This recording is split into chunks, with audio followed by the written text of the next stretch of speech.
औज़ुबिल्लाहिमिनश्शैतानिर्रजीम बिस्मिल्लाहिर्रहमानिर्रहीम। बेटा आज हमारी कैफ 2 की 5th क्लास है।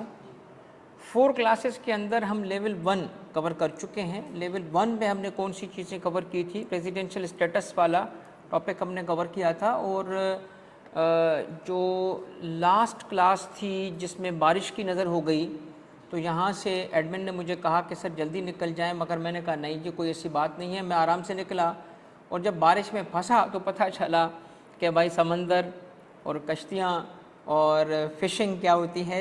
विद इन नो टाइम एक क्लाउड बर्स्ट होता है इधर इशारा फैसल पे, और विद इन नो टाइम गाड़ी में पानी जो है वो आ गया। और अनफॉर्चुनेटली बट लकीली फिर फॉर्चुनेटली मेरा जो लैपटॉप था वो नीचे रखा था, वो गाड़ी के नीचे होता है ना पाँव रखने के, वो रखते वक्त बंदा सीट पे नहीं रखा था, नीचे, उसमें पानी चला गया। और 2 दिन तक ना ये तगोदो के बाद बहरहाल वो रिकवर हो गया, बच गया, मतलब बन गया। तो मैं आपके साथ वो जो एक मैंने कहा था सॉल्यूशन शेयर कर सकूँ का, वो इसलिए नहीं कर सका था कि मेरा लैपटॉप ही पानी की नज़र हो गया था उस दिन। बट लकीली बहरहाल मुझे पता है डर किस चीज़ का था, इवन डेटा का भी डर नहीं था। मेहनती इंसान हूँ, दोबारा बना लूँगा, कोई बात नहीं, रातें जाग के मैं बना लूँगा। मुझे डर था बीवी का। अब आप कहेंगे सर बीवी से क्यों डरते हो इतना? ओ भाई उसने गिफ्ट दिया था ये ये जो मेरा मैकबुक है ना, बीवी ने दिया था, गिफ्ट किया था अपनी। उसकी बहन रहती है सऊदी में, वहाँ से उसने मंगा के दिया था। वालेकुम सलाम, वालेकुम सलाम। तो उसने वहाँ से सऊदी से मंगा के दिया था कि भाई लें जी, आपको मैकबुक का शौक़ था, ये लें। तो मैंने कहा वही अगर पानी की नज़र हो जाए तो फिर, तो उसको बताया भी नहीं मैंने कि उसमें पानी गया था, मिली भी खामोशी से बनवा दिया। तो वो बेटा मुझे मिल चुका है लैपटॉप, कल मिला था। तो मैं आपको इंशाल्लाह जो सॉल्यूशन से वो शेयर कर दूंगा, दोनों प्रैक्टिस मटेरियल की। रेजिडेंशियल स्टेटस की भी सॉल्यूशन आपको मिलेगा और आगे जाएंगे। मैं थोड़ा सा आज आगे की कवरेज करना चाहता हूँ। हमने क्या अब तक कवर किया उसको थोड़ा रिकेप करते हैं, क्योंकि हमारे मिड में बच्चे ऐड होते जा रहे हैं। बच्चे इसी तरह होता है, ये सेशन इसी तरह आजकल होते हैं कि वो वन टाइम ऐड हो के नहीं होता, पीछे पीआरसी के रिजल्ट्स की वजह से ये इसी तरह होता है। तो मैं हर क्लास में ऐसे पढ़ाऊँगा कि जैसे नए बच्चे भी वहीं से आगे ज्वाइन कर सकें। हमारी आज जो क्लास है वो कैफ 2 की कौन सी क्लास है? 5th। फर्स्ट 4 में हम जो कवर कर चुके हैं वो तो फर्स्ट 4 को आपको लाजमन देखना है, मगर मैं सिर्फ आज की क्लास तक आपको लाने के लिए कुछ चीज़ें बना रहा हूँ ताकि आपको समझ आ सके। हमने कहा कि इनकम टैक्स इम्पोज करने का कानून है income tax ordinance. Income tax ordinance 2001 ने इनकम टैक्स इम्पोज किया है, ठीक है बच्चों। और इसने जब इनकम टैक्स इम्पोज किया तो इनकम टैक्स इम्पोज किया गया है किस पे? पर्सन पे। और पर्सन कितने हैं? पर्सन है 7। हर पर्सन की 2 किस्में कौन सी हैं? रेजिडेंट पर्सन और नॉन रेजिडेंट पर्सन। ये फर्स्ट ऐसा टॉपिक है जिस पे सवाल बनता है। इस पे हमने लास्ट क्लास में लर्निंग भी की थी और मैंने आपको मटेरियल दिया था, प्रैक्टिस का क्वेश्चंस दिए थे। आईकेप के 11-12 अटैम्प्ट के 11-12 सवाल दिए हुए हैं आपको, और उसका सॉल्यूशन आज शेयर कर दूंगा मैं। तो इसके लिए पिछली क्लासेस जो नहीं देखेगा वो उसको नुकसान होगा, उसको देखनी चाहिए। इतनी लंबी क्लासेस हुई नहीं है, अभी 4 क्लासेस है, तो उसको देख के प्रैक्टिस करेंगे, सॉल्यूशन आपको इसका आज ही शेयर हो जाएगा। और पर्सन कौन सा? जिसके पास टैक्सेबल इनकम हो। इस पे पहले ही हम प्रैक्टिस करके इसका सॉल्यूशन भी आज दे दूंगा, क्योंकि वही दोनों डिले हो गए थे पानी की वजह से, और ये दोनों सॉल्यूशंस बनाए मैं आपको सिर्फ शेयर करना है मुझे। और फिर पर्सन कौन सा? टैक्सेबल इनकम कौन सी? जिसकी कितना ड्यूरेशन हो? जिसका पूरा टैक्स ईयर गुजर चुका हो। ये हमने कवर नहीं किया, आज करेंगे। और उसके बाद मतलब कवर इस तरह है, टैक्स ईयर का अंदाज़ा है हमें, मगर इसको डिटेल में कवर करेंगे। और टैक्स रेट हमने डिटेल में कवर किया हुआ था, सारे रेट्स। तो हमारी कवरेज जो है इस सेंस में 100% पर्सन की हो चुकी है, 100% रेजिडेंशियल स्टेटस की हो चुकी है, 100% टैक्सेबल इनकम की उस सेंस में नहीं, बट हमें पता है इसे क्या कहते हैं, रेट की हो चुकी है। तो आज की कवरेज हम करने जा रहे हैं ये, और फिर हम जाएंगे अगले नेक्स्ट लेवल पे, टैक्स ईयर की कवरेज हम करने जा रहे हैं। क्या आप ऑन बोर्ड हो सारे? आज की क्लास के लिए मैं स्टार्ट करूं? क्या है, किस तरीके से स्टार्ट करूं? चले बच्चों, अब थोड़ी सी साथ साथ नोटिंग कीजिएगा, शीट तो वैसे भी आपके साथ शेयर हो जाती है सारी चीज़ें। और टैक्स ईयर से मुतालिक चीज़ें जो हम स्टडी करेंगे, सबसे पहले तो मुझे बताएं, जब हम इनकम स्टेटमेंट बनाते हैं और बैलेंस शीट बनाते हैं, तो बेसिक इन दोनों में एक पॉइंट है कि ये इनकम स्टेटमेंट किसी ड्यूरेशन का होगा और बैलेंस शीट किसी पॉइंट इन टाइम की होगी, ऐसे ना, as on okay. Income statement जब हम बनाते हैं तो ड्यूरेशन क्या होता है, अकाउंटिंग पीरियड क्या होगा, साल। मगर वैसे अगर देखा जाए तो हम क्वार्टर भी ले सकते हैं, 6 महीने भी लेते हैं, सेमी एनुअल भी होता है, जैसे लिस्टेड कंपनीज के लिए होता है, उसका क्वार्टरली स्टेटमेंट भी बनती है, सेमी एनुअल भी बनती हैं और उसके अलावा एनुअल भी बनती हैं। अब टैक्स में ये इनकम स्टेटमेंट जो है, इनकम स्टेटमेंट ये कहलाता है रिटर्न, जिसमें हम इनकम को रिपोर्ट करते हैं, ये रिटर्न कहलाता है। ये बिल्कुल एक तो खैर नहीं है बट सेम चीज़ें, उधर भी इनकम रिपोर्ट होती है, इधर भी इनकम रिपोर्ट होती है। और इसका पीरियड कहलाता है टैक्स ईयर, और बैलेंस शीट टैक्स में कहलाती है वेल्थ स्टेटमेंट। अगर इंडिविजुअल होगा वेल्थ स्टेटमेंट कहलाएगी, इंडिविजुअल के लिए ये वेल्थ स्टेटमेंट कहलाएगी, और एओपी और कंपनी के लिए बैलेंस शीट ही कहलाएगी, उसका नाम चेंज नहीं होता। फिर इसके ड्यूरेशन एज ऑन क्या होता है, इसका होता है tax year ending, tax year की एंडिंग। अब डिपेंड करता है टैक्स ईयर कौन सा उसकी एंडिंग होगी, ठीक है। तो सेम चीज़ है, डिफरेंट टर्मिनोलॉजी, और थोड़ा सा उसमें जो अंडरलाइंग लॉ होगा और जो स्टैंडर्ड्स होंगे वो चेंज हो जाते हैं। वहाँ पे हम स्टैंडर्ड को फॉलो करते हैं, यहाँ हम टैक्स लॉ को फॉलो करते हैं। सही है भाई, बात समझ आ गई। अब आपको बात समझ आ गई कि टैक्स ईयर क्यों ज़रूरी है, क्योंकि हम इनकम की बात कर रहे हैं तो ड्यूरेशन तो लेंगे हम। अब इनकम की ड्यूरेशन जब हम लेते हैं टैक्स ईयर के लिए, तो अब एक जुमला सुनिएगा और बताइएगा कि ये करेक्ट है या इनकरेक्ट है। मैं जुमला बोलने जा पहले तो आपको समझा रहा हूँ कि मैं किस चीज़ को कवर कर रहा हूँ। इसीलिए एक होता है पर्सन और दूसरा होता है टैक्स पेयर। अब इसके कॉन्टेक्स्ट में मैं आपसे पहली बात बता रहा हूँ, every person is a tax payer. First statement ये है मेरी, second statement every tax payer is a person. बताएं कौन सी स्टेटमेंट आपको करेक्ट लग रही है, स्टेटमेंट 1, स्टेटमेंट 2। स्टेटमेंट 1 क्या है, every person is a tax payer. Is it correct और इनकरेक्ट? एवरी पर्सन का टैक्स पेयर होना जरूरी नहीं है, क्योंकि अगर वो इंडिविजुअल तो है मगर टैक्सेबल इनकम नहीं है तो पर्सन बनेगा मगर टैक्स पेयर नहीं होगा। मगर एवरी टैक्स पेयर लाजिम है क्या पर्सन होना, तो ये करेक्ट स्टेटमेंट है। ओके, तो इसका मतलब हुआ कि अगर कोई person for the first time tax payer जब बनता है, फॉर द फर्स्ट टाइम, जैसे स्टूडेंट था और जॉब मिल गई तो उसका पहला टैक्स ईयर स्टार्ट होता है। तो किसी के लिए भी जब वो पर्सन है और बनने जा रहा है क्या टैक्स पेयर, क्यों? क्योंकि उसकी इनकम टैक्सेबल हो चुकी है, तो उसे टैक्स पीरियड की ज़रूरत पड़ेगी कि मैं किस पीरियड की इनकम कैलकुलेट करूं। तो एज ए डिफ़ॉल्ट कहीं से उसको अप्रूवल नहीं चाहिए, कोई एप्लीकेशन नहीं लिखनी होती, कुछ नहीं करना होता, nothing. As a default, by default उसको जो टैक्स ईयर मिलता है उसको हम नॉर्मल टैक्स ईयर कहते हैं। नॉर्मल टैक्स ईयर एक ऐसा ईयर है जो कि बगैर ऑटो पे मिल जाएगा। अब मैं आपको मिसाल दे रहा हूँ, स्टूडेंट ने पहले ही साल जॉब ली और उसकी इनकम 6 लाख से ऊपर आ गई, तो इसको किसी के पास जाके टैक्स ईयर के बारे में पूछने की ज़रूरत नहीं है। उसे क्या करना है, उसे सिर्फ ये करना है कि नॉर्मल टैक्स ईयर को अडॉप्ट कर लेना है as a tax year of the person. तो हमें सबसे पहले सीखना पड़ेगा टैक्स ईयर की टाइप्स। टैक्स ईयर की टाइप में टाइप नंबर 1 क्या है, नॉर्मल टैक्स ईयर। अब नॉर्मल को पढ़ेंगे तो आगे जाएंगे, बाकी ईयर भी हमें क्लियर हो जाएंगे। तो मैं बाकी नाम बाद में बताता हूँ कि वो टैक्स ईयर कौन से। तो एज ए टॉपिक में एक्सप्लेन करने वाला हूँ क्या, normal tax year. Tax year की फर्स्ट टाइप है नॉर्मल टैक्स ईयर, और नॉर्मल टैक्स ईयर के लिए दो निशानियां हैं, दो चीजें हैं, there are 2 points. Number 1, normal tax year is a period of 12 months, period of 12 months.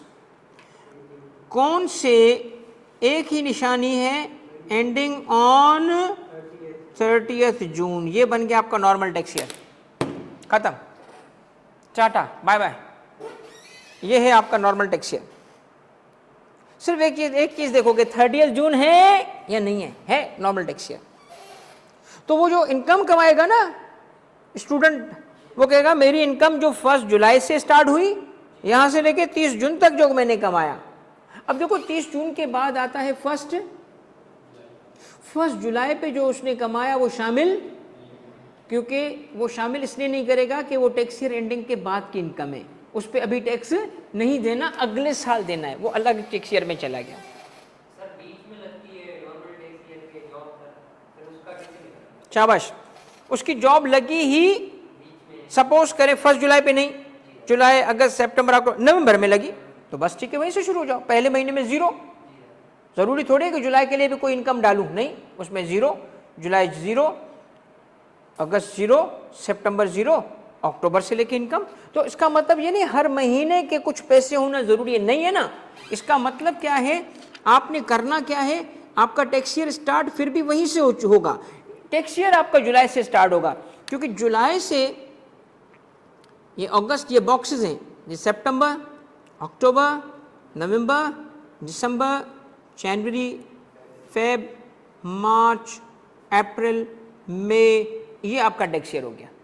अब लेट सपोज कि जी आप जुलाई, अगस्त, सितंबर, अक्टूबर, यहाँ से आपकी इनकम आई है और पहले ही साल आपने मारा ये छक्का, 2 लाख रुपए पे आपने सैलरी स्टार्ट किया है। 1 लाख, 1.5 लाख नहीं, 2 लाख, भाई आप शुरू हो गए। अब हर साल आपकी आगे पूरे 12 महीने की इनकम होगी, मगर पहले साल आपके 3 महीने की कोई इनकम नहीं होगी। तो टैक्स ईयर आप अक्टूबर से नहीं स्टार्ट करोगे। आप ये नहीं कहेंगे कि मेरा टैक्स ईयर की बिगिनिंग है 1 अक्टूबर, क्योंकि अगर 1 अक्टूबर से लोगे तो 30 जून पे 12 महीने नहीं होंगे। तो इसका मतलब है कि बेशक आप देखिए पीरियड अभी भी क्या होगा, जुलाई से जून, तो इधर इनकम 0 0 0। फिर भी इसका मतलब क्या है, गौर से देखें कि नॉर्मल टैक्स ईयर में बिगिनिंग नहीं लिखी जाती। बिगिनिंग चाहे कुछ भी हो, अंडरस्टैंड क्या है, एंडिंग 30 जून पे होगी, ठीक है। तो ये आ गया आपका 30 जून, यहां पे आपका टैक्स ईयर एंड हो गया। एवरी रुपी जो उसके बाद मिलेगी अगले साल जाएगी। क्लियर बेटा, क्लियर, ऑनलाइन क्लियर। अब सर रेट भी मतलब सबर सबर सबर सबर, आपका सवाल बहुत अच्छा है, मगर रेट बाकी सारी चीजें सेम लगेंगी। अब मैं मिसाल देता हूं, रुके जरा, आप जो आपके लिए आप अच्छा सवाल कर रहे हो, सवाल को मैं कभी डिस्करेज नहीं करूंगा बेटा, 100 दफा पूछो, मगर मैं कभी कभी बोलता हूं ना रुको, क्योंकि वो बाद में आ रहा होता है। तो अगर कभी आपका सवाल आंसर ना हो, पकड़ लेना मुझे, सर नहीं ये तो बताते जाएं। सवाल बेटा करोगे, तुम सवाल करोगे तो सीखोगे। अब मैं आपके सवाल की वजह से अपनी बात को रोक के आपकी तरफ आ रहा हूं और मैं आपको आंसर कर रहा हूं एक पॉइंट पे। पॉइंट ये है, महीने की सैलरी एक बंदे की है 4 लाख रुपए, कितनी, 4 लाख, और उसकी जॉब ही जून में लगी है। अब बताओ, हालांकि 4 लाख पर मंथ है, मगर साल गुजरा, इनकम टोटल 4 लाख, टैक्स नहीं लगेगा। उसकी जॉब लगी थी किसमें, मई में, तो 8 लाख। अब 8 लाख पे वही रेट लगेंगे जो हमने टेबल के देखे। आप ये नहीं करोगे 12 महीने, अब 12 उसका है ही नहीं भाई। हाँ, अगले साल अब अगर 4 लाख रुपए है उसकी, तो अगले साल तो 12 की 12 महीने की इनकम मिली। तो अब अगले साल हम क्या करेंगे, 4 लाख इंटू 12 करेंगे 48, 4.8 मिलियन पे टैक्स लगेगा। तो पहले साल फिर 4 पे क्यों, 8 पे क्यों भाई, जितनी इनकम होगी उस पर करेंगे ना। क्लियर, सेम वही टेबल, वही तरीका, वही टेबल 1 टेबल 2 सेम सेम। इसीलिए मैंने पहले वो कवर कराया जो जरूरी था। कंप्यूटेशन में रेट समझना जरूरी है, पहले ही कवर करा दिया, अब टैक्स वर्क करना जरूरी है। क्लियर बेटा? आगे बढ़ सकते हैं बेटा, नेक्स्ट पॉइंट पे आते हैं। पहले मुझे बताएं what is normal tax year? Period of ना पहले period of 12 months ending on 32, period of 12 month ending on 30, वो टैक्स ईयर। ओके, अब इसको नाम कैसे रखते हैं इसका एक पॉइंट सीखे, हाउ टू डिनोट।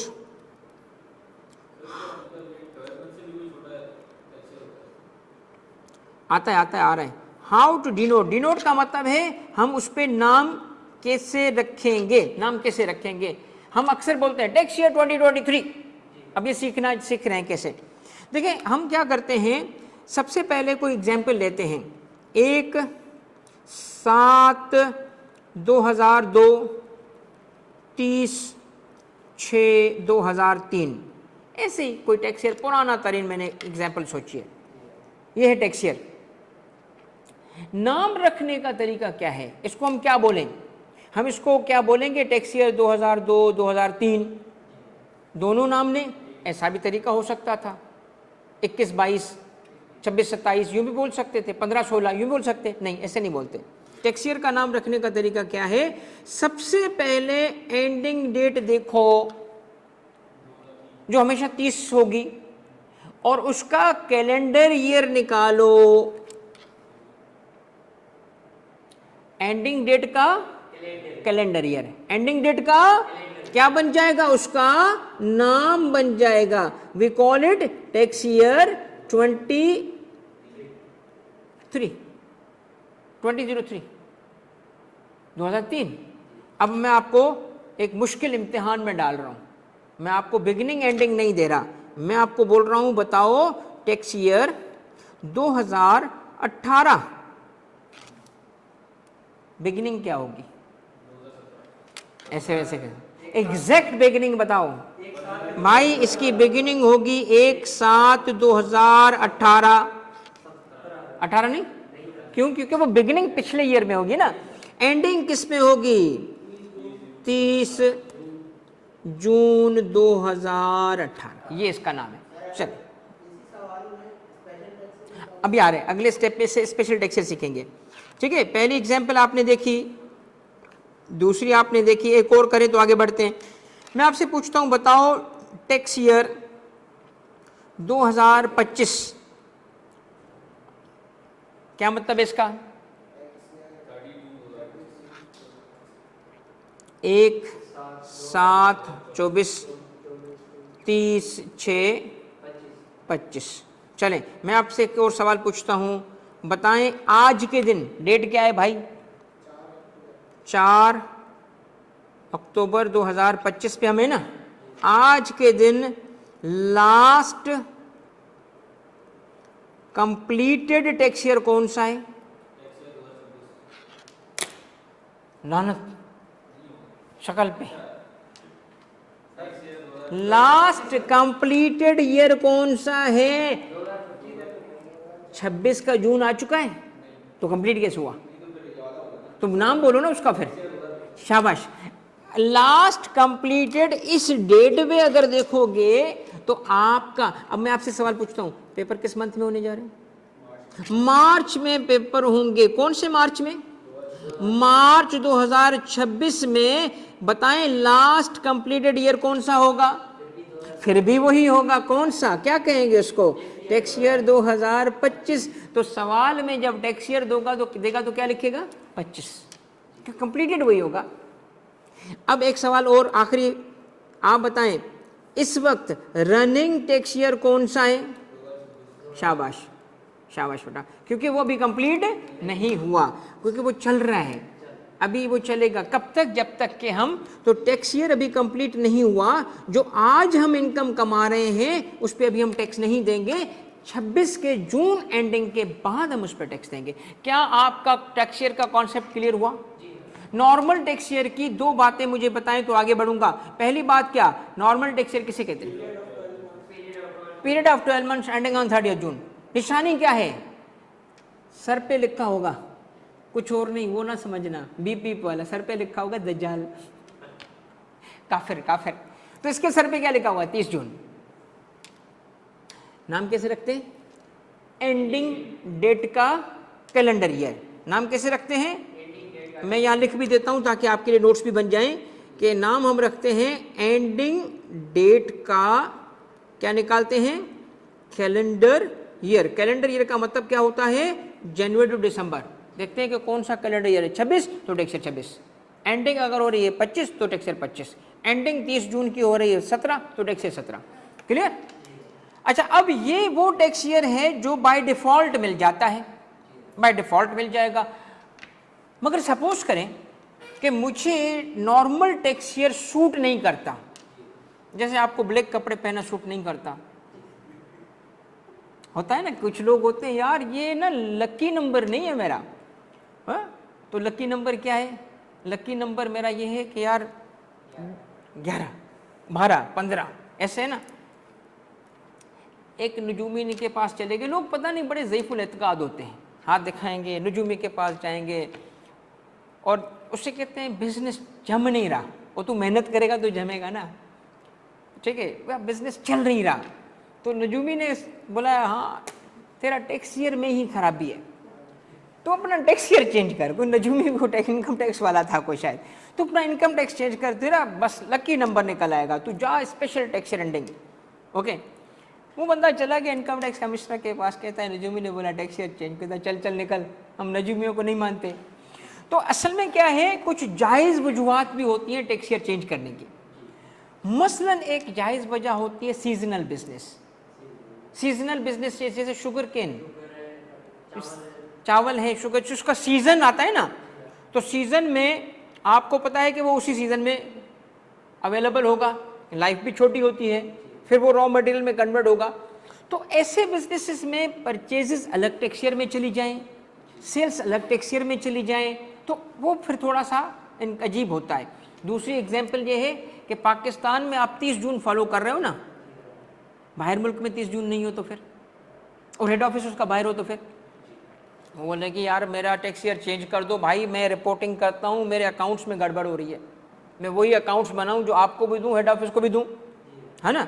तो चाहे हेड ऑफिस बाहर हो और वहाँ ईयर डिफरेंट है, चाहे सीजनल बिजनेस है, इस किस्म की रीजंस को कहा जाता है कंपेलिंग नीड। कंपेलिंग नीड, इसका मतलब नजूमियों के कहने पे नहीं, कंपेलिंग नीड अगर है आपकी, क्या कौन सी नीड हो, जिसके बगैर काम ना चल सके, कंपेलिंग नीड है, तो फिर आप मांग सकते हो क्या, स्पेशल टैक्स ईयर। फिर आपको स्पेशल टैक्स ईयर मिल सकता है, और स्पेशल टैक्स ईयर मांगने से मिलता है भाई,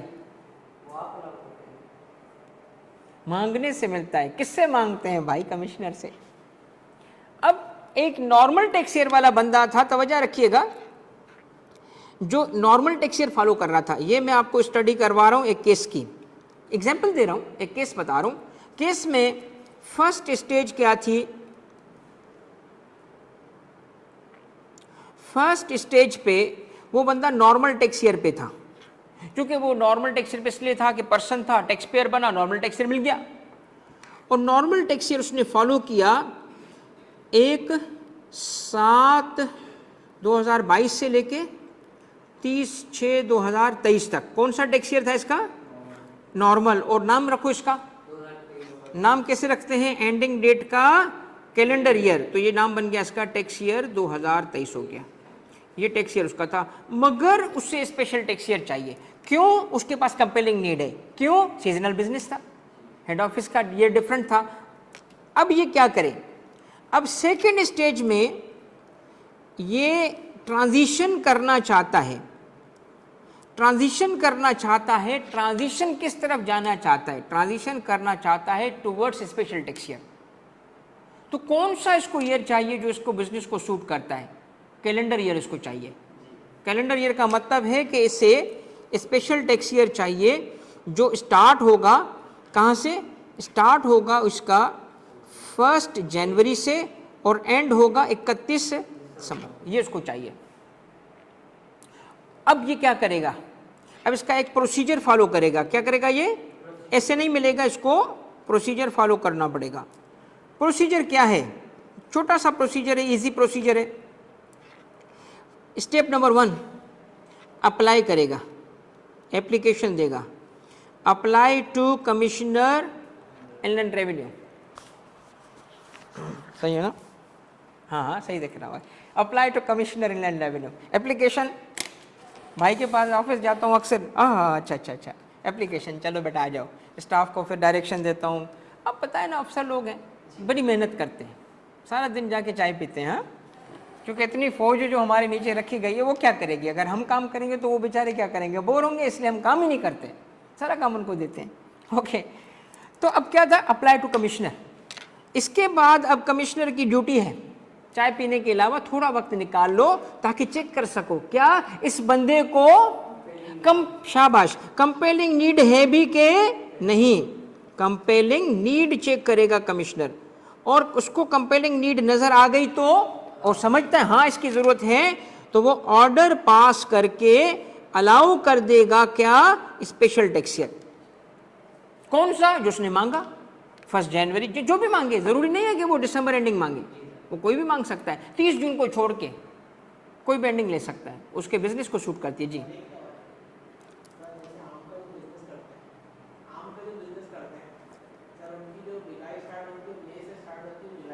बेहतरीन। अब देखें, मई से जुलाई, अजीब सी बात है, तो ले लो।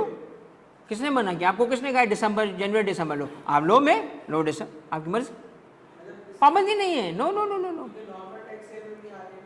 नॉर्मल नहीं आ रहा ना, एंडिंग किसमें?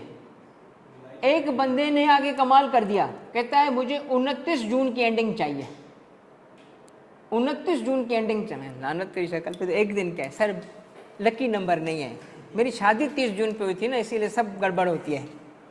तो तू शादी की डेट चेंज करा, सर वो नहीं हो सकती ना, दूसरी कर ले। कहता मरना है क्या? ठीक है भाई, तो ऐसी जगह शादी नहीं करना जहाँ पे बीवी जो है ना वो ट्रेंड, वो फायरिंग कर चुकी हो। सही है, चलो भाई।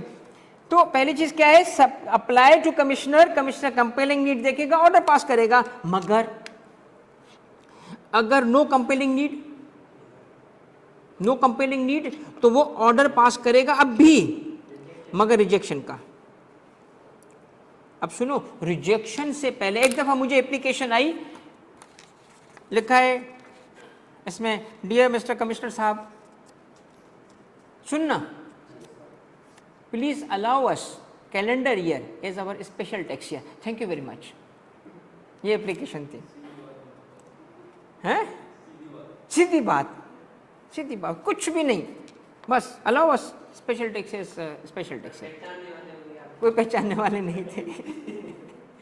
मैंने कहा यार कहीं पे कोई सेल वेल नंबर कुछ है? हाँ नंबर था, चलो भाई पिए बेटा था, नंबर तो मिला इसका, नंबर ये, अच्छा जी हाँ भाई, हेलो तारिक तूने बात कर रहा हूँ, FBI कमिश्नर, आपने एप्लीकेशन दी है, यार कुछ तो रीज़न दे।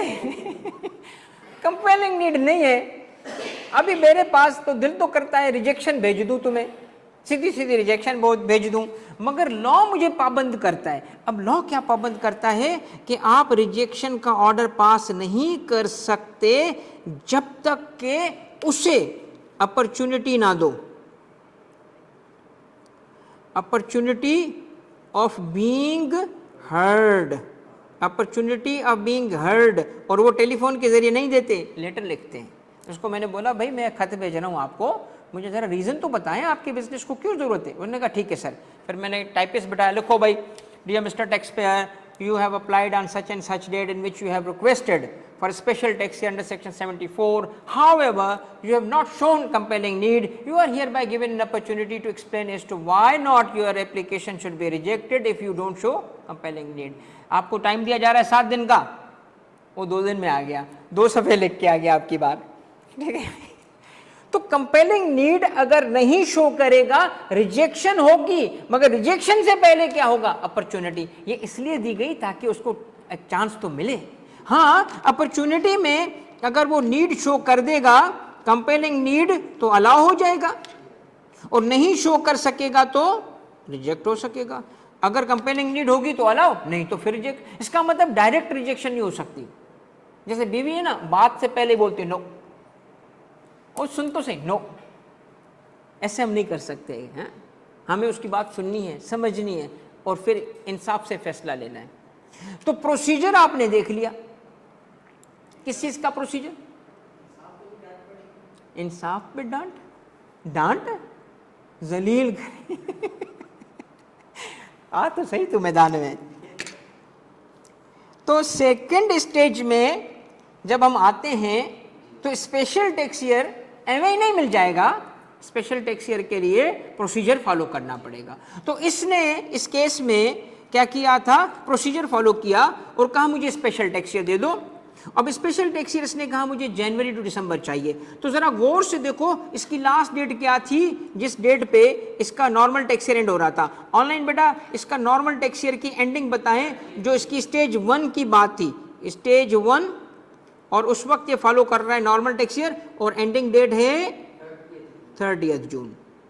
अब आप इसका अगला जरा आइडेंटिफाई करके तो दो कि जनवरी कब आएगी इसकी अगली? 6 महीने बाद। तो दिखाओ, बताओ ना कौन सी है, बिगिनिंग बताओ। अब इसका आ चुका है स्पेशल टैक्स ईयर, बिगिनिंग क्या है भाई? हाँ भाई उस्मान, बिगिनिंग क्या है इसकी? स्पेशल टैक्स ईयर जो इसने मांगा है, इसने मांगा है 1/1/2023 के बाद 24 ही तो होगा ना, तो 24 शाबाश। और एंडिंग कब होगी इसकी? 31 दिसंबर, वो 24 में एंड हो जाएगा। यानी जो 12 महीने थे वो इसके कंप्लीट हो गए। ये क्या बन गया इसका? Special tax year. क्यों, कहाँ एंड कर रहा है? 30 जून पे नहीं कर रहा, मिल गया इसको स्पेशल टैक्स ईयर। इसको क्या कहेंगे? Special tax year. इसको स्पेशल टैक्स ईयर क्यों कह रहे हैं? अब सुने, स्पेशल टैक्स ईयर की भी दो चीजें हैं, स्पेशल टैक्स ईयर की भी दो निशानियां हैं, और वो क्या हैं? वो ये हैं कि ये दूसरा टैक्स ईयर आ चुका है, और वो कौन सा टैक्स ईयर है? Special tax year. और स्पेशल टैक्स ईयर के लिए वही एक निशानी है, कौन सी? Period of 12 months, period of 12 months. अब बताओ कौन सा पीरियड ऑफ 12 मंथ्स कौन सा? डिफरेंट फ्रॉम, नहीं, different from normal tax year, ये लिखा है लॉ में। Different from normal tax year, कैसे डिफरेंट? कैसे डिफरेंट बताओ? Ending on any date other than 30th, ये है डिफरेंस का तरीका। इसका मतलब सादा वे में अगर कहेंगे ना तो स्पेशल टैक्स ईयर की भी हम यूं बात कर सकते हैं, period of 12 months ending on any date except 30 June. बस 30 जून पे एंड ना, बाकी स्पेशल टैक्स ईयर है वो। इजी। वापस आए, नॉर्मल टैक्स ईयर एंडिंग कब था? 30 June. Special tax year ending कब है? अगर एग्जाम्पल में देखो ना, केस में देख के बताओ ना, 31 दिसंबर। चूंकि 31 दिसंबर है इसलिए ये स्पेशल टैक्स ईयर है। तो एग्जामिनर जब भी स्पेशल टैक्स ईयर देता है तो एंडिंग बताता है, क्योंकि हम एंडिंग मालूम नहीं कर सकते। क्यों नहीं कर सकते? उसकी पॉसिबिलिटी बहुत ज़्यादा है। मगर स्पेशल टैक्स ईयर के अलावा नॉर्मल टैक्स ईयर बोलेगा तो एंडिंग नहीं बताएगा, क्योंकि हमें पता है वो क्या है। ओके, अब दोनों ईयर की डेफिनेशन बताएं। नॉर्मल टैक्स ईयर क्या है? Period of 12 months ending on 30 June. Special tax year क्या है? Period of 12 months ending on any other date. By default कौन सा ईयर मिलता है? स्पेशल टैक्स ईयर कैसे मिलता है? प्रोसीजर फॉलो करना पड़ता है। प्रोसीजर कौन सा है? 3 स्टेप। पहला क्या स्टेप है? Apply to commissioner. कौन अप्लाई करेगा? टैक्स पेयर अप्लाई करेगा। कमिश्नर सेकंड स्टेप पे क्या करेगा? कंपेलिंग नीड चेक करेगा, और मिल गई तो क्या करेगा? वो अलाउ करेगा ऑर्डर पास करके। नहीं मिली तो क्या करेगा? अपॉर्चुनिटी देगा। अपॉर्चुनिटी बीइंग हर्ड में अगर वो जस्टिफाई नहीं कर सकता तो रिजेक्ट करेगा। मगर रिजेक्ट हो गया, इसके बाद एक रिव्यू है, मैं उसको एंड पे कवर कराऊंगा। रिव्यू होता है, रिजेक्ट हो गया तो बस क्या करूं? कुछ भी नहीं, कमिश्नर की गाड़ी निकलने का इंतजार करूं, पत्थर मार के भाग जाऊं, या उसका टायर पंक्चर कर दूं, या कुछ ऐसे नहीं करेंगे।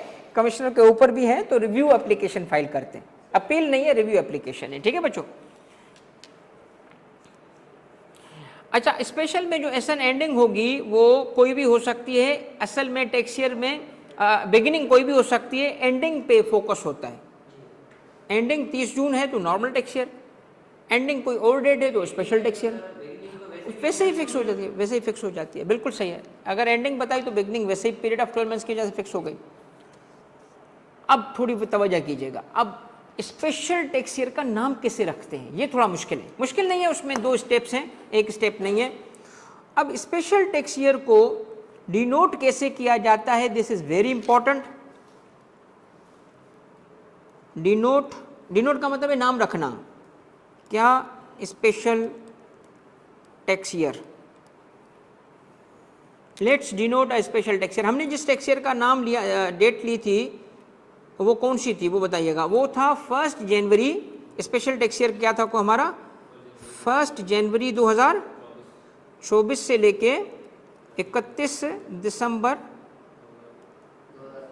2024, 31 दिसंबर 2024 तक ये हमारा स्पेशल टैक्स ईयर आया। स्पेशल टैक्स ईयर कैसे पता चला? क्योंकि वो 30 जून पे एंड नहीं हो रहा। अब इसका नाम कैसे रखते हैं? स्टेप नंबर 1, थोड़ी ये बात समझिएगा, मैं स्टेप्स लिखूंगा भी ताकि नोट्स आपके बन जाएं। स्टेप, और ये सारी चीज़ें मास्टर शीट आज शेयर होगी, क्योंकि मैंने कहा था ये वाला कवर करूँ। हमारी मास्टर शीट 1 कंप्लीट हो चुकी है, वो आपको मैं शेयर कर दूंगा आज ही सॉल्यूशन के साथ। तो आप देखेंगे सब कुछ लिखा लिखाया मिल रहा है आपको, मगर फिर भी लिखा करें क्लास में, ताकि आप लिखने से थोड़ी चीज़ें सीखते हो। अब आता है बेटा इसका तरीक़ेकार। तरीक़ेकार क्या है सर जी? 1/1/24, 31/12/24, तो स्पेशल टैक्स ईयर क्योंकि 31 है। स्टेप 1, एंडिंग डेट निकालो। चूंकि स्पेशल टैक्स ईयर की वेरिएबल डेट्स होंगी, तो एंडिंग डेट, तो स्टेप 1 क्या है? Find out ending date. Find out क्या बेटा? Ending date. किसकी एंडिंग डेट? उस स्पेशल टैक्स ईयर की। मिल गई एंडिंग डेट? यस मिल गई, स्टेप 1 हो गया। अब उस एंडिंग डेट का आप एक एनालिसिस करो, सोचो कि ये एंडिंग डेट अगर स्पेशल टैक्स ईयर लिया जाता तो कौन सा स्पेशल टैक्स ईयर है? 24? नहीं, 24 नहीं है, नाम ही तो रख रहे उसका, 24 तो कैलेंडर ईयर है। अब दूसरा एनालिसिस करो इसका, ये एंडिंग डेट अगर नॉर्मल टैक्स ईयर देखा जाता तो कौन से नॉर्मल टैक्स ईयर में फॉल कर रही है? इसका मतलब क्या है कि अब मैं एंडिंग डेट का क्या निकाल रहा हूं? Normal tax year. ये स्टेप है, नॉर्मल टैक्स ईयर है नहीं, है स्पेशल टैक्स ईयर। स्टेप 2 में आप क्या कर रहे हैं? स्टेप 2 में आप फाइंड आउट कर रहे हैं नॉर्मल टैक्स ईयर कौन सा? Relevant to ending date. जो एंडिंग डेट है ना, उसका रेलिवेंट नॉर्मल टैक्स ईयर निकाले। कैसे निकालोगे? वो जुलाई टू जून कौन सा है जिसमें ये डेट आ रही है? बताओ वो नॉर्मल, वो जुलाई टू जून कौन सा है जिसमें ये डेट आ रही है? बोलो। नहीं, बिगिनिंग भी बताओ, एंडिंग भी बताओ। ये कौन सा नॉर्मल टैक्स ईयर है जिसमें ये आ रहा था? नॉर्मल टैक्स ईयर जो 1 जुलाई 2000 बोलो 24, यस, क्योंकि उसी में डेट आ रही है 24 से लेके 30/6/25। गौर से देखो, क्या ये नॉर्मल टैक्स ईयर है? 30 जून पे एंड हो रहा है। ओके, अगर ये 30 जून पे एंड हो रहा है और ये नॉर्मल टैक्स ईयर है, तो अगली चीज क्या देखो कि क्या वो ये डेट इसमें फॉल कर रही है? कर रही है, तो हमने सही नॉर्मल टैक्स ईयर निकाल लिया। 2 स्टेप हो चुके हैं हमारे। स्पेशल टैक्स ईयर का नाम रखने को ब्रेक करके छोटे छोटे स्टेप्स में ला रहा हूं।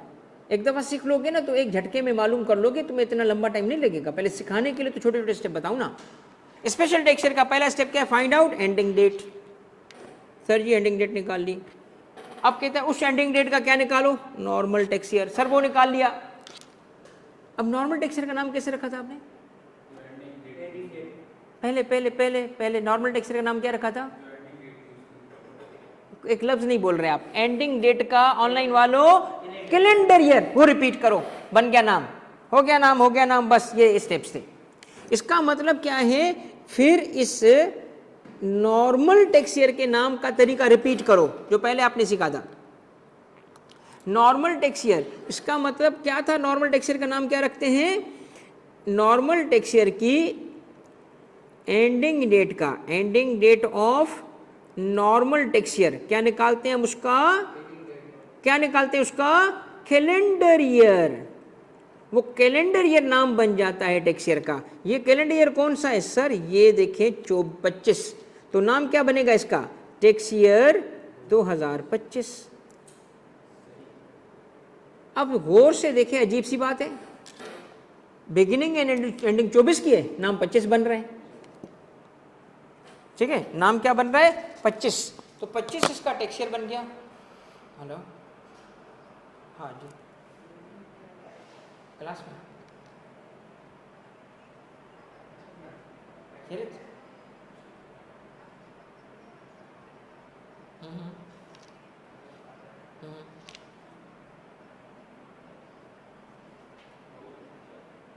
ओके,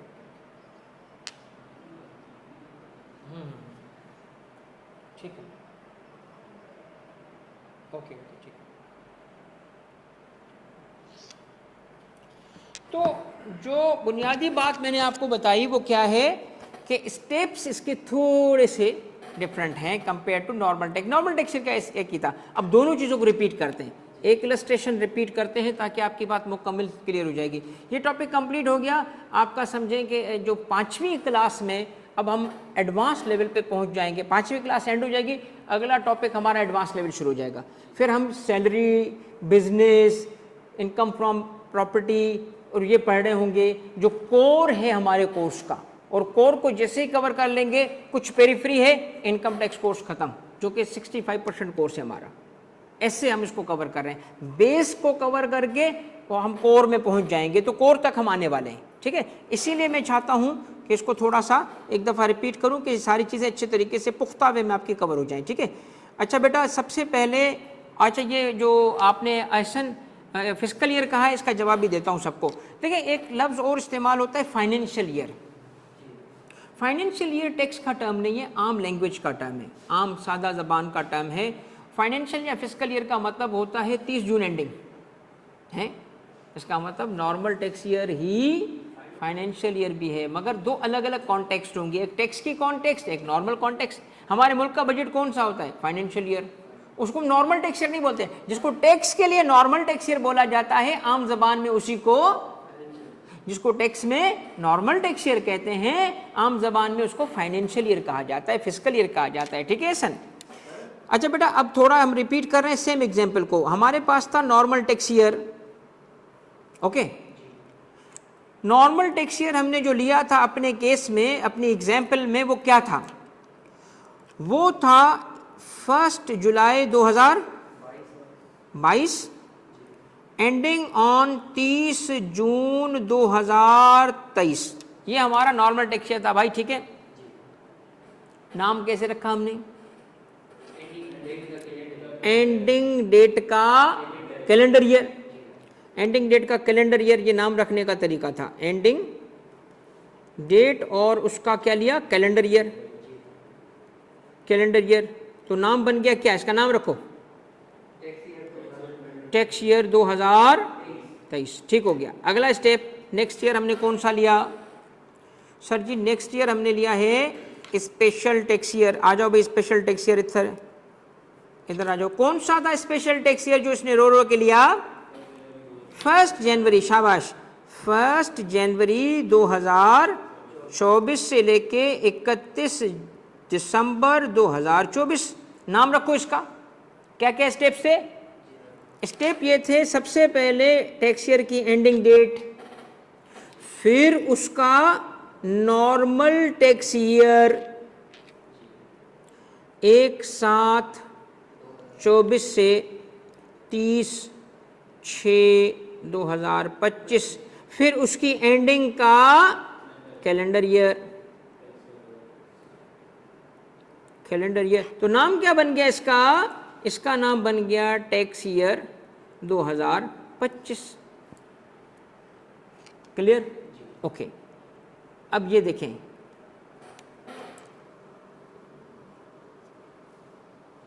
पहला ये ईयर है, टैक्स ईयर बना 23, अगला 25। क्यों भाई? क्योंकि गौर से देखोगे दोनों के दरमियान एक गैप है, हाँ, गैप है जो डिपेंड कर रहा है, केस टू केस चेंज होगा, उसका फिक्स ड्यूरेशन नहीं होता। इस केस में वो कितना गैप लग रहा है आपको, गैप आ रहा है, ट्रांजिशन कर रहे हैं तो गैप होगा ना। क्यों, इधर से वो एंड हुआ था ईयर इस डेट पे, इधर से बिगिनिंग हुई इस पे, तो इस दौरान क्या हुआ, गैप। गैप आइडेंटिफाई करो भाई, बताओ ना गैप। 1 7, आगे बताओ गैप क्या है, 23 से लेके बताओ 31 दिसंबर 2000, शाबाश 23। ये जो एक गैप है ये कहलाता है ट्रांजिशनल टैक्स ईयर, क्योंकि इससे गुजर के ही स्पेशल टैक्स ईयर की तरफ जाते हैं। तो इस ट्रांजिशनल ईयर के लिए नाम रखने का कोई तरीका नहीं है, बीच में नाम इसलिए बचाया क्योंकि वो नाम इस ट्रांजिशनल टैक्स ईयर को देना था। पक्की बात है, 22 नहीं होगा क्योंकि नाम बीच में बचा कौन सा, बिल्कुल सही कहा बेटा, वो उसका नाम होगा। ठीक हो गया, वो नाम, इसका मतलब देखिए वो जो डिजाइन किया सिस्टम, वो ऐसे डिजाइन किया कि पिछले और अगले के दरमियान एक नाम बच जाए, ताकि बीच में टैक्स ईयर भी बच रहा है तो उसका भी जो नाम हो, तो नाम ये 24 हो गया। ट्रांजिशनल टैक्स ईयर कहते किसको हैं, अब आते हैं इस तरफ। तो टैक्स ईयर की हो गई टाइप्स कितनी, पहली नॉर्मल टैक्स ईयर, दूसरी ट्रांजिशनल टैक्स ईयर, तीसरी स्पेशल टैक्स ईयर। अब ये दूसरी जो ट्रांजिशनल टैक्स ईयर है इसके लिए डेफिनेशन कोई नहीं है, इसके लिए नाम रखने का तरीका कोई नहीं है, बस हम ये बोलते हैं स्पेशल टैक्स ईयर के लिए, नॉर्मल टैक्स ईयर के लिए मैं समरी बना देता हूं। नॉर्मल टैक्स ईयर के लिए हम क्या बोलते हैं, सर बताएं नॉर्मल टैक्स ईयर 2 पॉइंट्स कौन से थे, period of 12 months ending on 30 जून। बताएं सर जी स्पेशल टैक्स ईयर हम क्या बोलते हैं उसके लिए, बताओ। पीरियड ऑफ 12 मंथ्स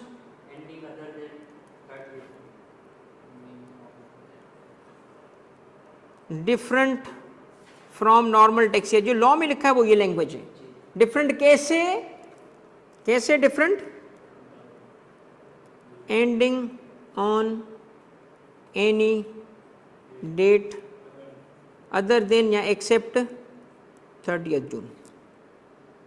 अब बताओ ट्रांजिशनल टैक्स ईयर किसे कहते हैं, ट्रांजिशनल टैक्स ईयर को कहते हैं period, exactly, coming in between normal and special tax year at time of transition. ये है बेटा आपका 80% टॉपिक टैक्स ईयर कवर हो गया, एक आध पॉइंट रह गया है वो भी मैं एक्सप्लेन करूंगा। जरा इसको पहले अच्छे तरीके से समझ लो, रिवाइज कर लो। ट्रांजिशनल टैक्स ईयर की जो लायबिलिटी है वो सेपरेट टैक्स ईयर होगा, उसको आप अलग ट्रीट करोगे टैक्स ईयर, उसकी किसी ईयर से मर्ज नहीं करेंगे, सेपरेट रिटर्न फाइल होगा, सेपरेट लायबिलिटी कैलकुलेट होगी, वही रेट उस पर अलग लगेंगे।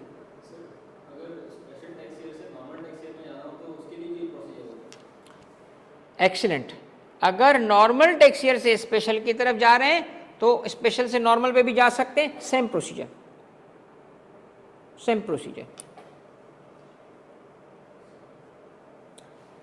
क्विक रिव्यू करें, टैक्स ईयर की कितनी किस्में, कौन सी, normal tax year, special tax year, transitional tax year. Normal tax year की 2 बातें, period of 12 months ending on, special की 2 बातें, period of 12 months ending on any other date. Transitional tax year की एक बात,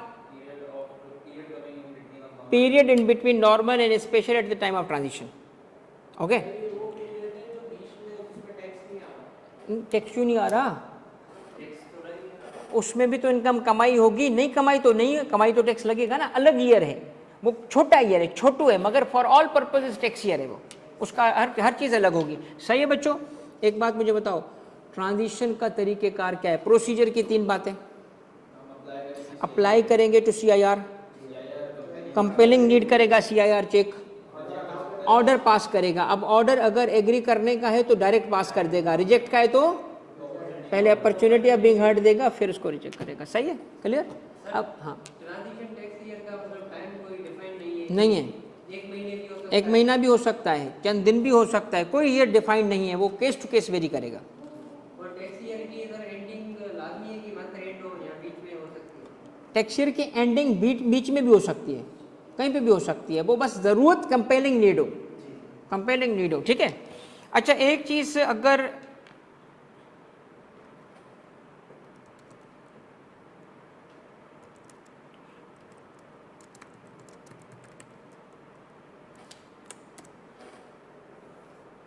यूके में टैक्स ईयर की beginning और एंडिंग, ये देखें, UK tax year consistently concludes on 5 April. UK में टैक्स ईयर की एंडिंग, नॉर्मल टैक्स ईयर की एंडिंग 5 अप्रैल है, हमारी 30 जून है।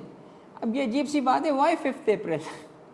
वो उनकी हिस्ट्री में कभी किसी किंग ने वो टैक्स लगाया था 5 अप्रैल पे, वो चला आ रहा है, वहाँ से लेके वो 5 अप्रैल ही फॉलो कर रहे हैं, ठीक है। तो इसका मतलब एंडिंग की ज़रूरी नहीं है कि हर मुल्क में 30 जून, वास्ट मेजॉरिटी 30 जून में, वास्ट मेजॉरिटी, ठीक है। तो पाकिस्तान भी नॉर्मल स्टैंडर्ड को फॉलो करता है। भाई ऑनलाइन वालों क्लियर हो गई बातें? अब इसकी रिमेनिंग छोटे से 2-3 पॉइंट से वो कवर करेंगे, टॉपिक कंप्लीट हो गया हमारा। और इस पे चूँकि कभी कभी पहले ज़माने में सवाल बनते थे, तो प्रैक्टिस तो है इसकी, मगर ये थोड़ा टॉपिक उस तरीके से एग्जामिनेबल नहीं है जैसे रेजिडेंशियल स्टेटस है। ये थ्योरी का टॉपिक है, सवाल बना तब भी कर लोगे। इसमें ज़्यादातर सवाल बनाए ट्रांजिशन पे, ट्रांजिशनल जो है ना उस पर बात बनी है, ट्रांजिशनल टैक्स ईयर पे बात बनी है कि कैसे होता है ट्रांजिशन, वो स्टेप लिखने होते हैं हमें, ठीक है। चलो बच्चों, और अगर अब आएगा ना सवाल तो केस स्टडी बन के आएगा, तो प्रैक्टिस तो मैं केस स्टडी की कराऊंगा आपको। पास्ट पेपर के सवाल हल्के होंगे, मेरी प्रैक्टिस वाले सवाल थोड़े से मुश्किल होंगे, तो पास्ट पेपर को देख के स्टैंडर्ड नहीं बनाइएगा इस टॉपिक पे।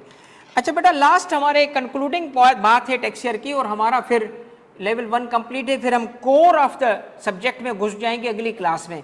अल्हम्दुलिल्लाह हमने 5वीं क्लास में कोर तक पहुंच चुके हैं, सारी चीज़ें कवर कर चुके हैं, बुनियाद बना चुके हैं, बेस बन चुका है। हम अगली क्लास में स्ट्रेट जाएंगे और इनकम की डिटेल में घुस जाएंगे।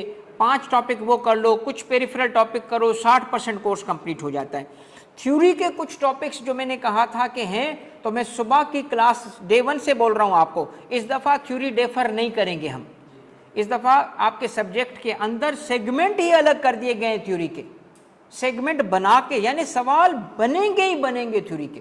ये हो नहीं सकता कि इस दफ़ा आप कहो कि थ्योरी नहीं आएगी, तो इसीलिए हम डे 1 से उसकी कवरेज करेंगे। तो थ्योरी जैसे आपका मैं बेस बना चुका हूँगा ना, जब हेड ऑफ इनकम में आऊँगा तो आपका बेस बन चुका होगा, अब आप बेहतर फील कर रहे होंगे, तो एज ए रिजल्ट वो थ्योरी समझ भी आएगी, इंटरेस्ट भी डेवलप होगा और याद भी होगी, ठीक है बेटा।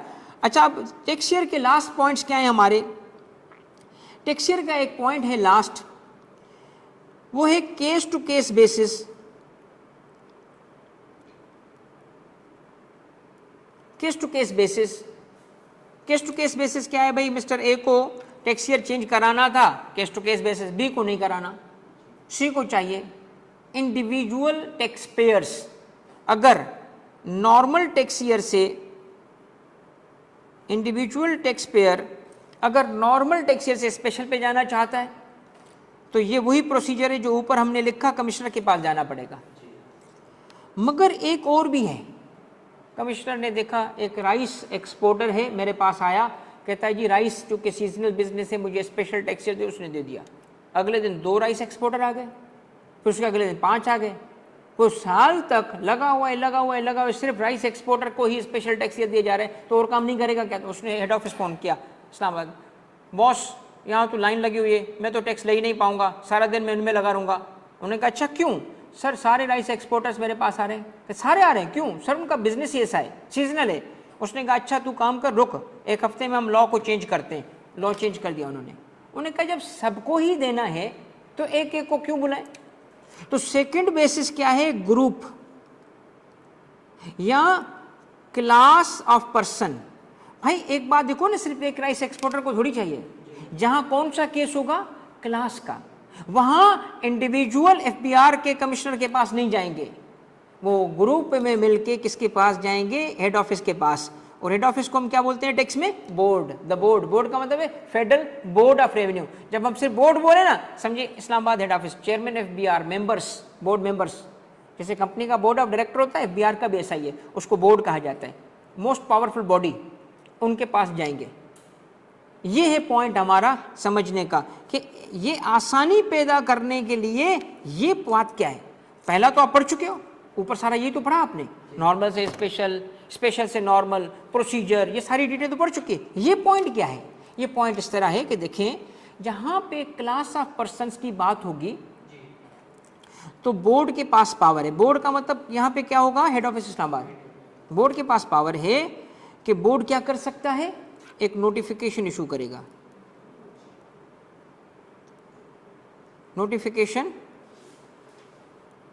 इशू करेगा और नोटिफिकेशन इशू की, यस की, क्या नोटिफिकेशन इशू की, लिखेगा all rice exporters are hereby allowed to use special tax year ending on 15 अक्टूबर।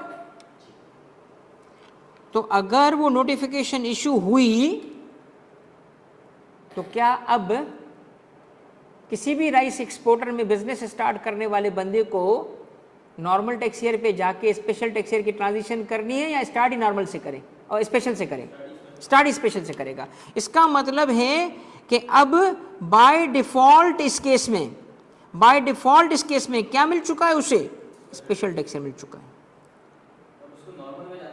अब नॉर्मल में जाने के लिए अप्लाई करना पड़ेगा, शाबाश। इसका मतलब यह है कि जब भी हम टैक्स ईयर स्टार्ट करेंगे ना किसी का, फौरी से वो पहले जो मैंने बात की थी कि सबको by default normal tax year मिलता है, उसमें एक एक्सेप्शन है। उसमें एक्सेप्शन क्या है कि भाई स्पेशल टैक्स ईयर वाले नोटिफिकेशन भी देख लो, एफबीआर के उठाओ, बोर्ड के उठाओ। भाई बोर्ड ने किसी को स्पेशल टैक्स ईयर तो नहीं दिया, हाँ दिया है, कितनों को, 5 को, 5 को दिया है, 5 बिजनेस को दिया है, स्पेशल टैक्स ईयर दिया है। तो अगर वो बिजनेसेस होंगे जिसको special tax year by default दिया गया है, वो स्पेशल से स्टार्ट करेंगे। और अगर नहीं दिया, कोई नोटिफिकेशन उसने नहीं इशू किया, आपको नहीं मिला, आपका बिजनेस डिफरेंट है, तो इस केस में आपको बाय डिफॉल्ट क्या मिलेगा, बाय डिफॉल्ट आपको नॉर्मल टैक्स ईयर होगा। इसका मतलब हुआ कि आप पहले ही चेक क्या करोगे, क्या एफबीआर हेड ऑफिस ने, बोर्ड ने कोई नोटिफिकेशन इशू करके स्पेशल टैक्स ईयर अलाउ किया या नहीं किया। अगर अलाउ किया तो उसी को फॉलो किया जाएगा, और अगर नहीं किया तो पहली वाली बात अप्लाई होगी, यानी स्पेशल टैक्स ईयर अगर दिया है तो बाय डिफॉल्ट स्पेशल होगा। नोटिफिकेशन नहीं है, आपका बिजनेस डिफरेंट है, तो आपके लिए नॉर्मल टैक्स ईयर होगा। हाँ, फिर नॉर्मल तो है, मगर फिर आप भी स्पेशल की तरफ जा सकते हो, मगर आपको स्पेशल पे जाने के लिए क्या करना पड़ेगा, आपको स्पेशल टैक्स ईयर के लिए जो पहले मैंने बात बताई वो प्रोसीजर फॉलो करना पड़ेगा। विच मीन्स के जो दूसरा पॉइंट हमने पढ़ा वो ये है कि अगर किसी को ग्रुप ही ऐसा है कि स्पेशल टैक्स ईयर चाहिए, ग्रुप को ही स्पेशल टैक्स ईयर चाहिए, तो उसका तरीक़ाकार ये होगा। Last point, ending, topic complete, last point, और वो ये है कि भाई अगर कमिश्नर रिजेक्ट कर दे तो रेमेडी क्या है, वही जो आपने पूछा। 2 केसेस हैं। पहला, application rejected, CIR rejected application, apply किया, कमिश्नर ने रिजेक्ट कर दिया, ओके। दूसरे में विथड्रॉ किया। विथड्रॉ करने का क्या मतलब है, withdrawal of approval. Withdrawal of approval का क्या मतलब है, पहले स्पेशल टैक्स ईयर दिया, मगर फिर वो कमिश्नर ने ऑर्डर पास करके कहा विथड्रॉ, मैं आपको स्पेशल टैक्स ईयर नहीं देना चाहता। वो कहा आपने दिया था, रिजेक्ट कर रहा हूं। क्यों ऐसा कमिश्नर क्यों करता है? कमिश्नर के पास एप्लीकेशन आई थी कि जी मेरा 70% बिजनेस सीजनल है, 30% नॉर्मल बिजनेस है। कमिश्नर ने अलाउ कर दिया। सब्सिक्वेंटली कमिश्नर को पता चला इसका बिजनेस 70% नहीं है सीजनल, इसका सीजनल बिजनेस तो 35% है। उसने कहा आपने गलत बयानी की थी, मैं रिजेक्ट कर रहा हूँ आपको, विथड्रॉ करूंगा, तो ये विथड्रॉल कहलाएगा। दोनों ऑर्डर टैक्स पेयर के खिलाफ है, एक में स्पेशल टैक्स पेयर मिला ही नहीं, एक में मिल के छीन लिया गया। इन दोनों केसेस में टैक्स पेयर को रिव्यू फाइल करना होता है।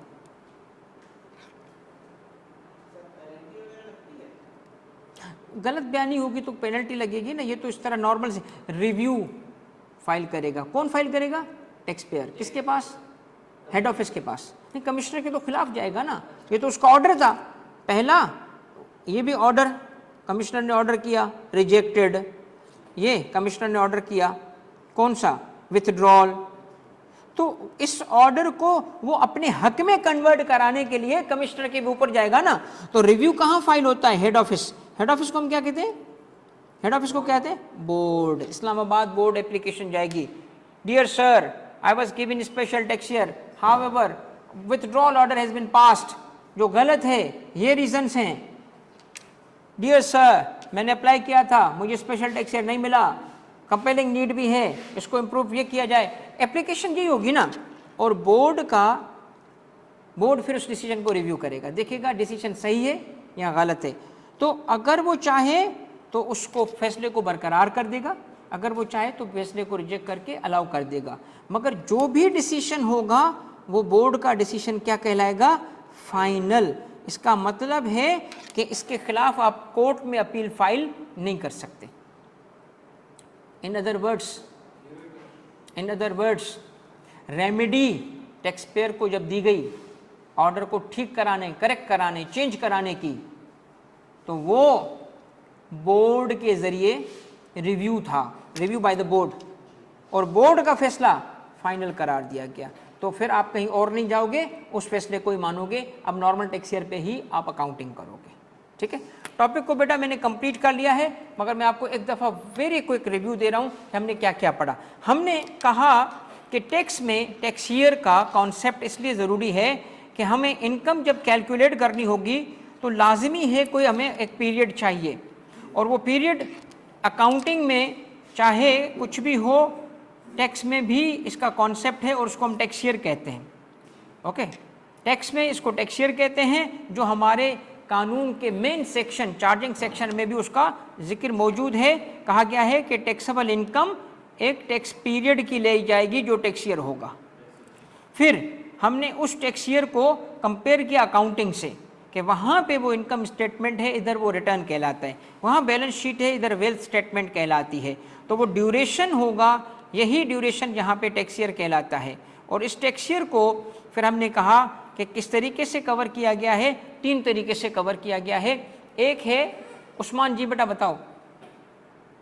अच्छा नहीं, आपका कमेंट है, ओके, आपने कहा रिक्वेस्ट पे तो अलाउ, बिल्कुल सही, आपका कमेंट मुझे समझ आ गया। नॉर्मल टैक्स ईयर, इसकी 2 बातें थी, period of 12 months ending on 30 जून। नाम कैसे रखते हैं? एंडिंग डेट का calendar year. Special tax year, वही 2 बातें, period of 12 months different from normal tax year. कैसे डिफरेंट? 30 जून के अलावा कोई एंडिंग होगी।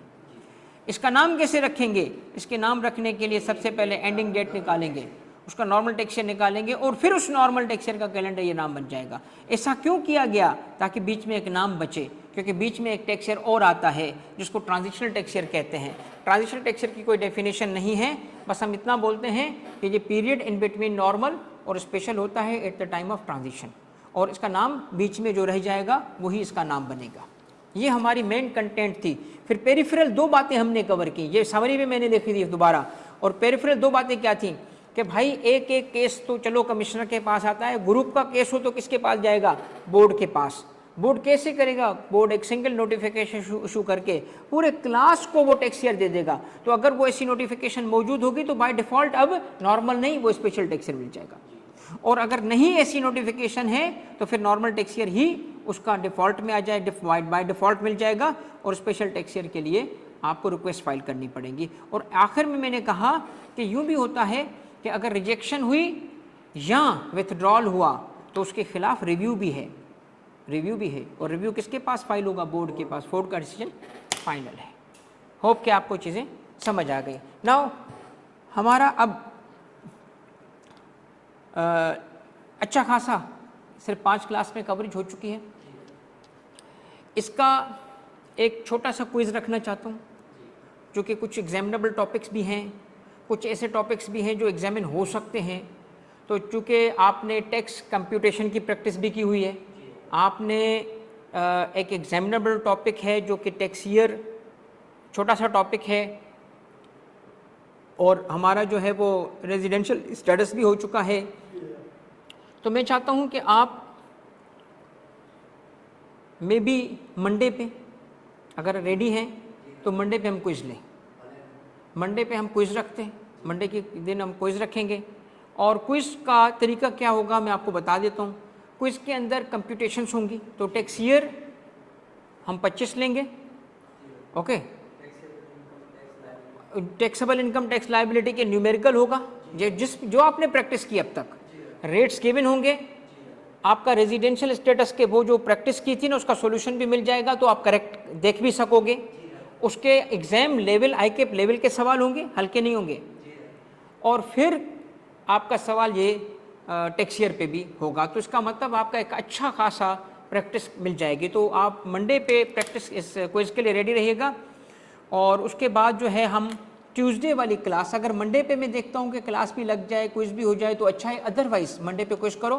ट्यूसडे पे हम 5 हेड्स हैं ना, 5 जो कोर है, सबसे इंपॉर्टेंट एरिया है, उसके पहले हेड में घुस जाएंगे, फर्स्ट हेड घुस जाएंगे। अब वो फर्स्ट हेड कौन सा होगा, सैलरी होना ज़रूरी नहीं है, हम अपने हिसाब से पढ़ेंगे। हो सकता है कि कोई और हेड पढ़ लें, इनकम फ्रॉम प्रॉपर्टी पढ़ लें, मुमकिन है। अब उसके अंदर क्लासिफिकेशन चूँकि ऐसी है कि बिजनेस और सैलरी लेंदी हैं, बाकी 3 छोटे हैं। तो मैं प्रेफरेबली प्रॉपर्टी इनकम से शुरू करूँगा क्योंकि वो छोटा है, जल्दी कवर हो जाएगा, मुझे प्रैक्टिस और क्विज़ का ज़्यादा मटेरियल मिल जाएगा। उसके बाद में हो सकता है सैलरी पे चला जाऊँ, फिर कैपिटल गेन पे जाऊँ, वो मैं आपको देखते हुए जाता हूँ। मैं ये नहीं करता कि पहले से बस एक रट्टा लगाया हुआ ऐसे ही पढ़ाना है। हर बैच के बच्चों को देखता हूँ कि वो क्या अच्छे तरीके से समझ पा रहे हैं। तो आपके रिस्पॉन्स से मुझे अंदाज़ा होता है, मैं अकॉर्डिंगली अपनी स्ट्रैटेजी चेंज करता हूँ। तो मंडे पे आप क्विज़ करें, ट्यूसडे पे इंशाल्लाह हम इनकम फ्रॉम प्रॉपर्टी से शुरू करते हैं। क्विज़ यहीं पे होगा, फिजिकली जो देना चाहेगा इधर होगा, और जो ऑनलाइन है वो ऑनलाइन देंगे, मगर क्विज़ देना ज़रूरी है। क्विज़ देना ज़रूरी है। इस दफ़ा मैंने आपको कहा है कि आप डे 1 से देखिए, डिफ़र नहीं कीजिएगा क्विज़ को। और जो नहीं देगा क्विज़ पहले क्विज़ में, तो खैर मैं उसको खामोशी से बर्दाश्त कर लूँगा। अगले क्विज़ में उसको मुझे बर्दाश्त करना पड़ेगा, क्योंकि मैं फिर डांटूँगा, ठीक है। जिसके नंबर ज़्यादा आएंगे उसको समोसा खिलाया जाएगा चाय के साथ। पीछे ओ भाई, कबाब जी, पिज़्ज़ा, पता नहीं क्या क्या खिलाते हैं, मगर उसका टाइम आने दो ना, आपको भी खिलाएंगे, आपको कबाब जी भी होगा। हाँ हाँ हाँ, 10 से 10 हो, कोई मेहनत भी तो करो ना, एम ही थोड़ी बस सारा कबाब जी मंगाए हैं। बात तो सही है आपकी, मगर बहरहाल वो भाई वो बिरयानी पार्टी, पिज़्ज़ा पार्टी सब होगा, मगर उस तक पहुंचने दो, थोड़ी मेहनत भी करेंगे। क्विज़ वाले दिन भी हम सोच सकते हैं। चलो बेटा, thank you very much. Online वालों के लिए सिर्फ दुआएं होती हैं और बाबा जी का यार मैं क्या करूं ऑनलाइन वालों के लिए, कोई हल तो बताओ। एक तो ये हो सकता है भाई, देखो ना, या तो हो सकता है ऑनलाइन ऑर्डर कर दूं, ठीक है। हर किसी का एड्रेस भी, सिटी भी अलग, में क्या करूँगा। हाँ, टॉफ़ी भेज दूंगा इस दफ़ा, टॉफ़ी है ना कोई ऐसी एक जगह पे चाहिए भाई। नहीं, मगर ये है कि ऑनलाइन वालों के लिए भी मेरा दिल करता है कि यार भाई, इधर हम पार्टी कर रहे हो तो वो अकेले क्यों बैठे रहें। या तो एक काम करेंगे कि बस उनको कहेंगे अपने पैसे से मंगा लो और ऑनलाइन आ जाओ, उसकी वीडियो शो कर देंगे, ठीक है, और फिर हम पार्टी करेंगे मिलके। चले बेटा, थैंक यू, जज़ाकल्लाह। बस इंशाल्लाह आज सारे आपको न्यूमेरिकल के सॉल्यूशंस भी दे दिए जाएंगे, थोड़ा सा काम भी दिया जाएगा। मंडे के क्विज़ के लिए अच्छे तरीके से तैयारी कर लीजिएगा, ठीक है बेटा। जज़ाकल्लाह बेटा, अल्लाह हाफ़िज़।